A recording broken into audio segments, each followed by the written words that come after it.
So guys, parang namamaga yung mukha ng aming alaga. Kaso hindi namin mapatingnan sa doktor or animal doctor dahil wala kaming sapat na pera.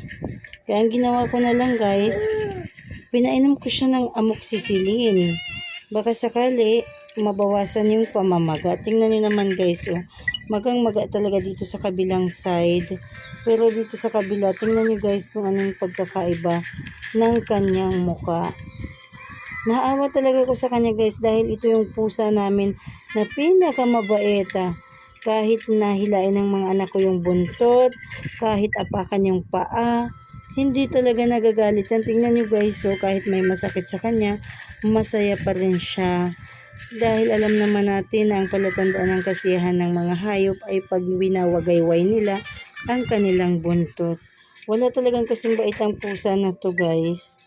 Kaya hindi ko alam kung paano ko siya mapapagamot dahil wala akong sapat na pera para mapatingnan ito.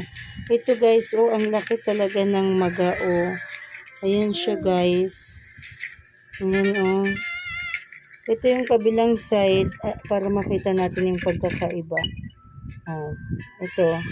Doon kasi guys, talagang may sugat, oh.